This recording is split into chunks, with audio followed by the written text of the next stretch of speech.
ગરમીમાં એકદમ healthy, tasty અને શાંતિપૂર્ણ ભોજન ખાવું હોય ને તો આ બેસ્ટ રેસીપી છે. હેલો ફ્રેન્ડ્સ, હું છું શીતલ. તમારું સ્વાગત છે મારા કિચનમાં. આ એવી ભાજી કે જેમને પ્રોટીન, વિટામિન, આયરન બધું મળી જશે અને ભગવાનની પણ પ્રિય હતી. અને આ ભાજી આજે મને એકદમ આસાનીથી માર્કેટમાં મળી ગઈ ને તો હું તો લઈ આવી જ. અને એમાંથી મેં બનાવી અને બધાને સર્વ કરીને તો બધાને પણ બહુ પસંદ આવી. તો આ ભાજી છે ચોલાઈ, અને આપણે જે ગુજરાતી કાઠિયાવાડી લોકો કહે છે ને તાંજળિયાની ભાજી, તે ભાજી. અને સાથે આ જે પાંદડા છે ને એને ઘણા બધા નામથી ઓળખવામાં આવે છે. તો તમે આ ભાજીને કયા નામથી બોલાવો છો ને એ મને કમેન્ટમાં ચોક્કસથી કહેજો. અને તમારી સિટીમાં આ ભાજીને બનાવવામાં આવે છે કે નહીં એ પણ મને જરૂરથી કહેજો. તમે જુઓ, આ પાંદડાને મેં સરસ રીતે અલગ કરી લીધા છે ભાજીમાંથી. મેં એક બંચ ભાજી લીધી હતી અને એના પાંદડા અને નાની નાની કુંબળીઓ ડાળી પણ લીધી છે. સરસ રીતે પાણીથી ધોઈ નિતારી લીધી છે. હવે આપણે એને રફલી કટ કરી લેશું. તો આ જે તાંજળિયાની ભાજી છે ને ભગવાન કૃષ્ણને પણ એટલી જ પ્રિય હતી. અને આજના જમાનામાં આવી ભાજી કોઈને પસંદ નથી આવતી, પણ જો આ રીતે બનાવશો ને તો તમે રાઈસ સાથે, રોટલી સાથે અને પરોઠા સાથે પણ ખાઈ શકશો.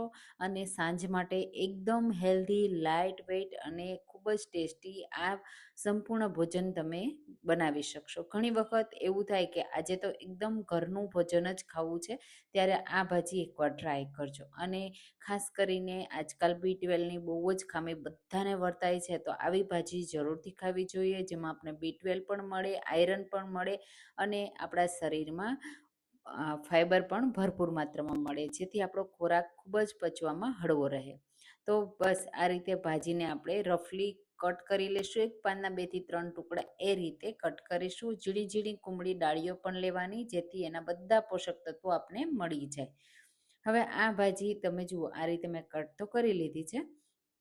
હવે આપણે આ ભાજીને તરત જ કૂક કરવાની છે. હવે એના માટે આપણે એક પેન લેશું અને એમાં થોડું તેલ 2 ચમચી જેટલું એડ કરીશું. અને સાથે હું અહીંયા લસણની કળીઓ 4 એડ કરું છું. અને થોડી વાર માટે આપણે એને તેલમાં થવા દેશું. થોડી લસણની કળીઓ હલકો કલર ચેન્જ થઈ જાય ને ત્યાં સુધી થવા દેવાની આ રીતે. અને પછી જે ભાજી છે ને એને એડ કરવાની. ગેસની ફ્લેમ લો કરી દેવાની, કારણ કે એમાં પાણીનો ભાગ હશે ને એટલે તેલ બહાર આવશે, ઉઠશે. એટલા માટે હવે આપણે આ ભાજીને સરસ રીતે કૂક કરવાની છે, સોફ્ટ થાય ત્યાં સુધી. તો તમે આવી તાંજળિયાની ભાજી ભાવે છે કે નહીં મને કમેન્ટમાં ચોક્કસથી કહેજો. અને હા, તમે મારી રેસીપી કઈ સિટીમાંથી જુઓ છો ને મને જરૂરથી કહેજો. અને આવી જો નવી નવી હેલ્ધી રેસીપીઓ તમારે જોવી હોય ને તો મને કમેન્ટમાં કહેજો, હું તમારી સાથે શેર કરીશ. તો ભાજી સોફ્ટ થઈ ગઈ છે, તો એને બીજા ગેસ ઉપર રાખી દેશું અને સ્પેશિયલ પાવડર તૈયાર કરીશું. એના માટે સિંગદાણા લેશું, એને સરસ રીતે શેકી લેશું. તો હલકો કલર ચેન્જ થઈ જાય, કચાશ નીકળી જાય ને ત્યાં સુધી હવે એમાં તલ એડ કરીશું અને સાથે બેસન એડ કરીશું. પેન ગરમ હશે ને એટલે તલ તરત જ શેકાવા લાગશે અને બેસન પણ તરત જ શેકાઈ જશે. હવે હલકો કલર ચેન્જ થઈ જાય ને બેસનનો, ત્યાં સુધી જ આપણે એને શેકવાનો. તમે જુઓ, અહીંયા બેસન સરસ એવો શેકાઈ ગયો છે. તો હવે નીચે ઉતારી લેશું અને આપણે એનો પાવડર કરી લેશું. તો અહીંયા આ જે છે ને પાવડરને આપણે થોડો ફાઇન કરવાનો છે, એટલે ગ્રેવી છે ને એકદમ સરસ પરફેક્ટ બનશે. તો પલ્સ મોડમાં 1 થી 2 વાર ચલાવશો ને એટલે સિંગદાણાનો પાવડર તૈયાર થઈ જશે. તો આપણો આ પાવડર ગ્રેવી માટે રેડી થઈ ગયો છે. હવે આપણે શાકનો વઘાર કરીશું. તો વઘાર કરવા માટે મેં અહીંયા એક મોટું પેન લીધું છે, એમાં 3 ટેબલ સ્પૂન તેલ એડ કરીશું. એમાં રાઈ એડ કરીશું અને સાથે લસણના ટુકડા. લસણ છે ને આમાં જેટલું તમને પસંદ હોય ને એટલું એડ કરવાનું, થોડું વધારે જ એડ કરવાનું, એનાથી ટેસ્ટ બહુ સરસ એવો આવશે. હવે જો તમે ડુંગળી ખાતા હોય તો જ એડ કરવાની, નહીંતર સ્કીપ કરી શકો છો. પણ આ ભાજી છે ને આ લસણ ડુંગળી સાથે બહુ સરસ એવી લાગે છે. તો ડુંગળીને આપણે થોડી ટ્રાન્સપરન્ટ થાય ને ત્યાં સુધી થવા દેશું.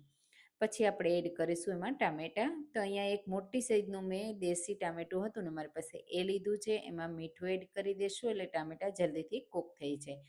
અને બસ હવે આપણે સરસ રીતે ટામેટાં સોફ્ટ થાય ને ત્યાં સુધી કૂક કરવાના છે. તો પેનને ઢાંકી દેશું એટલે તરત જ કૂક થઈ જાય. તો 2 મિનિટ માટે મેં એને થવા દીધા. 2 મિનિટ પછી ચેક કરી લેશું. તમે જુઓ ટામેટા મેસી થઈ જાય છે. બસ આ રીતના કૂક થઈ જાય ને ત્યાં સુધી થવા દેવાના. હવે આપણે એમાં મસાલા એડ કરીશું. તો હળદર પાવડર, તીખાશ તમને જોઈએ એ પ્રમાણે લાલ મરચું પાવડર અને ધાણા જીરું પાવડર અને તૈયાર કરેલો પાવડર એડ કરી દઈશું. હવે બધા મસાલાને સરસ રીતે તેલમાં મિક્સ કરી અને થોડી વાર માટે થવા દેશું, એટલે બહુ સરસ એવી ફ્લેવર આવી જશે. અને બસ હવે આપણે એમાં એડ કરવાનું છે ગ્રેવી માટે પાણી. એ પણ કેવું કે ગરમ પાણી એડ કરવાનું, એટલે કુકિંગ પ્રોસેસ સ્ટોપ ન થાય અને ટેસ્ટ જળવાઈ રહે. જો આ રીતે મિક્સ કરી દેવાનું. અહીંયા તમને ગ્રેવી ઓછી કે વધારે જોઈએ ને એ પ્રમાણે પાણી એડ કરવાનું છે. આ જે ભાજી છે ને એ 3 થી 4 લોકોને થાય ને એટલી બનશે. તો આ રીતે સરસ એવું મિક્સ કરી દેશું અને હવે આપણે એને સરસ રીતે કૂક થવા દે. આ રીતે ગ્રેવીનું પાણી ઉકળી જાય ને પછી આપણે જે રોસ્ટ કરીને ભાજી રાખી છે ને એ એડ કરી દેશું અને બસ તરત જ મિક્સ કરી દેશું અને ફરીથી આપણે એને સરસ એવી કૂક થવા દેશું. તો આ જે ભાજી છે ને એમાં પાણીનો ભાગ બહુ ઓછો હોય છે અને તેલનો ભાગ થોડો વધારે હોય છે. તો આ જે પાણી આપણે એડ કર્યું છે ને એ બધું બળી જાય અને એકદમ ઉપર તેલ છૂટું પડી જાય ને ત્યાં સુધી કૂક થવા દેવાની છે. તો ગ્રેવી સાથે ભાજી એડ કર્યા પછી 5 મિનિટનો સમય લાગશે કૂક થતાં અને વચ્ચે વચ્ચે આ રીતે મિક્સ કરતું રહેવાનું, એટલે બિલકુલ નીચે છે ને આપણે જે પાવડર તૈયાર કર્યો છે ને એ બેસે નહીં. અહીંયા જો તમને રાઈસ સાથે સર્વ કર્યું હોય ને તો થોડી ગ્રેવીવાળી રાખવાની, પણ જો આ રીતે તેલ છૂટું પડી જાય ને ત્યાં સુધી તમારે એને કૂક કરવાની. તમે જો કેટલો સરસ કલર આવી ગયો છે. ઉપરથી જો તમારે વઘાર એડ કરવો હોય ને તો તેલ, લસણ અને લાલ મરચું પાવડરનો વઘાર એડ કરી દેવાનો. એ વઘાર આપણે સર્વ કરવા ટાઈમે એડ કરીશું. તો બસ સિમ્પલ આ રીતે ભાજીને સર્વ કરી દઈશું અને ઉપરથી મેં ગરમ તેલ મૂક્યું, થોડું લસણ અને થોડા તલ અને થોડું લાલ મરચું પાવડર એડ કરી વઘાર તૈયાર કર્યો. એ વઘાર આપણે ઉપરથી એડ કરીશું અને આપણી ભાજી બનીને રેડી થઈ ગઈ છે. જોતાં જ ખાવાનું મન થઈ જાય બની છે ને તો ટ્રાય કરજો.